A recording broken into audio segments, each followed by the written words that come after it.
Hey guys, I'm Tom the Tech Chap, and this is the new ASUS ROG PG32UQX, and it's insane. 4K, 144Hz, G-Sync Ultimate, and most exciting of all, this is using a brand new mini LED panel, which boasts up to 1400 nits of brightness and also 400,000 to 1 contrast in HDR. Now, it turns out playing Crysis sideways with an upside-down keyboard while filming is not exactly ideal. But my first question with this is, how much is it going to be? Those specs are insane. Well, it's certainly not cheap. We're looking at about $3,000 or around £2,300. So an awful lot of money. Although, of course, this is cutting-edge stuff. So the question is, does mini LED really make that much of a difference? Can you max out 4K at 144Hz? And is this the ultimate gaming monitor or just a bit overkill?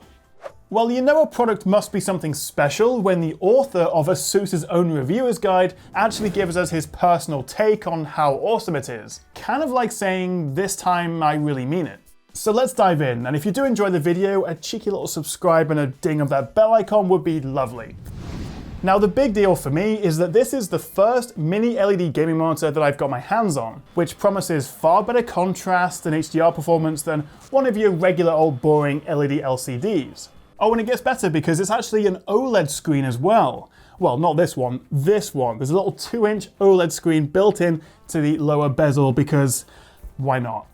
But let's be real, any serious gamer isn't going to want to buy a 4K gaming monitor. It just doesn't make sense. The sweet spot really is 1080p at 240Hz or maybe Quad HD at 144 or 240, but if you're playing Twitch shooters and you want the best FPS possible, well, still 4K is just going to destroy your frame rate, even if you have the most powerful gaming system out there. So this isn't really aimed at pro gamers, but surprisingly, while official HDMI 2.1 support isn't listed, when I hooked up my Series X, I was somehow able to access the full 4K 120 option, which makes this a much more tempting choice for console gamers. However, without the official 2.1 spec, it does leave me a little bit worried and that your experience may vary.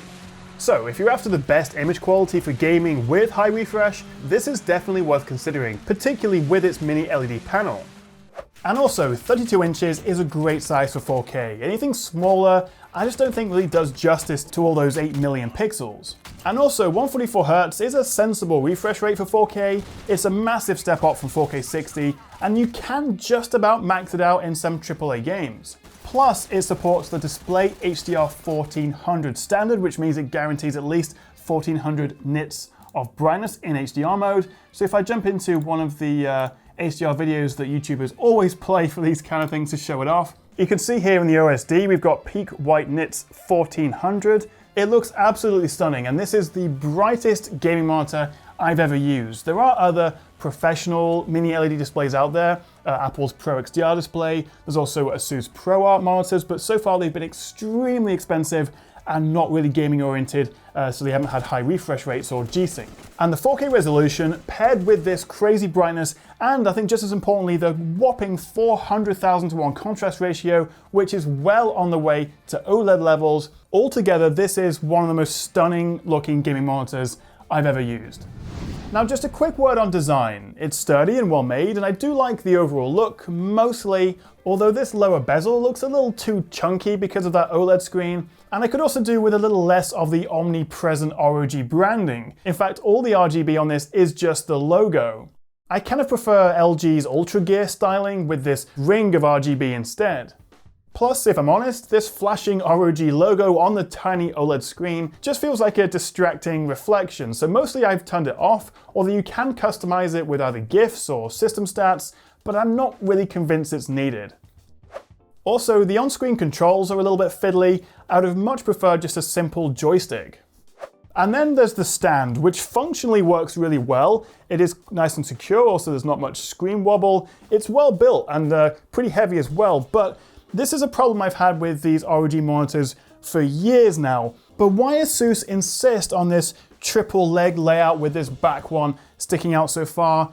I just don't understand, because it means when you have it on your desk, whereas a normal 32-inch monitor would be pretty reasonable on my setup, but actually with this and the stand, it just sits so far forward Honestly, this 32 inches, as much as I like it, feels too big and close to me. You can of course VESA mount it, which I might recommend you do, or try and push it back as far as you can on your desk because, well, in my setup at least, it just feels too close. I'm really not a fan of this stand. You could even say, I can't stand it.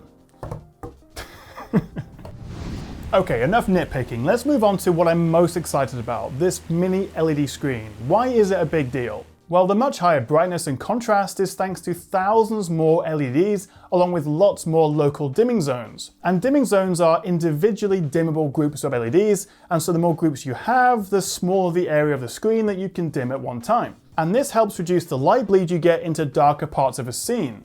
It's still not as perfect as the individually lit pixels on an OLED, but it's close. The thing is, unlike TVs, only top-end monitors usually get full array local dimming. Most rely on edge dimming, and it shows just how much less light bleed we're getting with this mini LED. Colors look fantastic as well thanks to the pre-calibrated 10-bit panel. Accuracy is impressive, almost pro level, and actually this could moonlight as a great work monitor. It's bright, clear, and being high refresh, we get the benefit of an extra smooth desktop experience. The contrast is also exceptional for an IPS, even better than VA panels I've tested, which is a big deal. Blacks actually look black, not grey like on my edge-lit IPS LG gaming monitor here. The downside is there is still a fair amount of haloing around bright objects, but you can tweak the backlight and the black levels to reduce this a little bit. I really wish you guys were here in person to see this because it looks incredible. This is Cyberpunk running at 4K in HDR. Although, of course, since this video is being broadcast at 4K but in SDR, you're not really getting that full experience. It's just so much more vibrant than when you're playing in SDR, and everything from the deep inky blacks, thanks to the contrast as well, to the sort of bright searing highlights. Honestly, going back to an SDR game just feels a bit dull. But the problem is, of course, that PC HDR gaming just isn't really where it should be, at least compared to console gaming with HDR TVs. Although it's kind of like a chicken or the egg situation, because until you have good HDR displays like this, game developers might not really put that much effort into actually optimizing their games for it. So hopefully we do see more HDR games going forward. Cyberpunk is a really great example of it. It just looks so good. Now, ASUS claims a 4 millisecond response time with this. A lot of IPS alternatives claim a 1 millisecond response, although in pretty much every case, you'll only get this figure by using the extreme overdrive setting, which with some monitors can introduce a ton of inverse ghosting. But the good news with this is that even setting it to extreme overdrive, artifacting and inverse ghosting was not bad at all. Although personally, I'd be happy backing it off to the normal setting.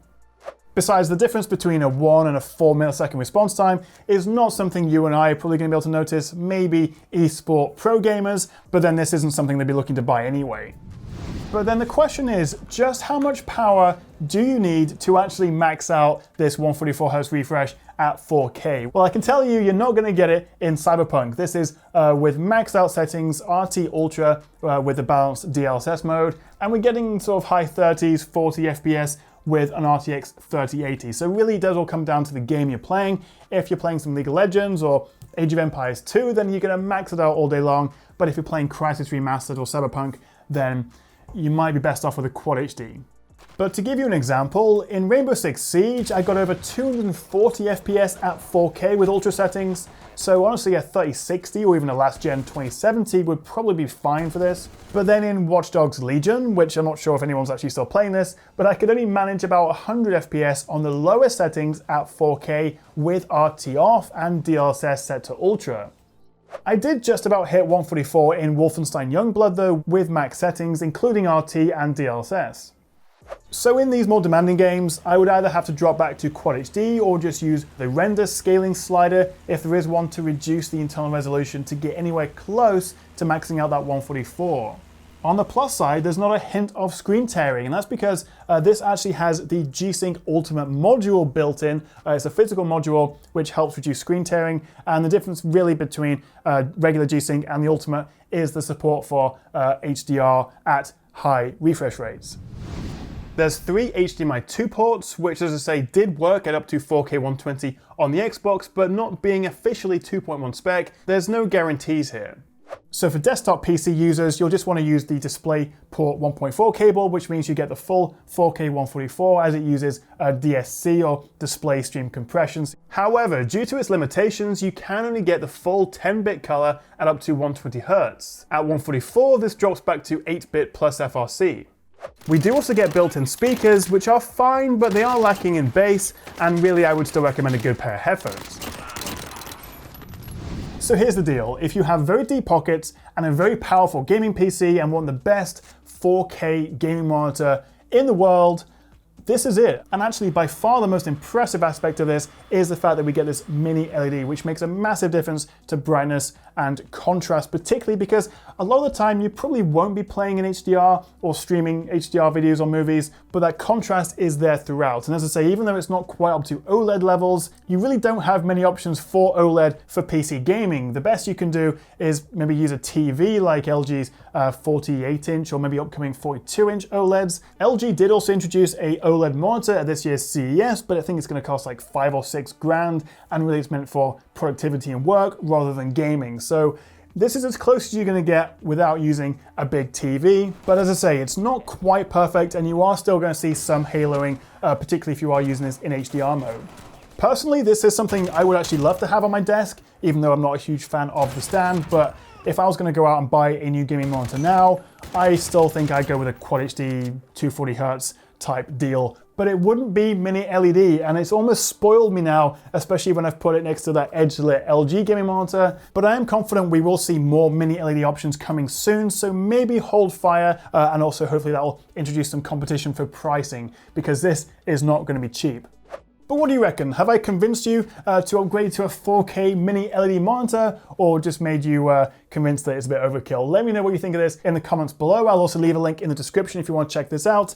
And yeah, if you enjoyed the video and want to see more from me, hit that subscribe button, do all those YouTuber things that we keep asking you to do, because it makes all the difference actually. It helps to grow the channel and the community. And I'll see you guys next time right here on the Tech Chat.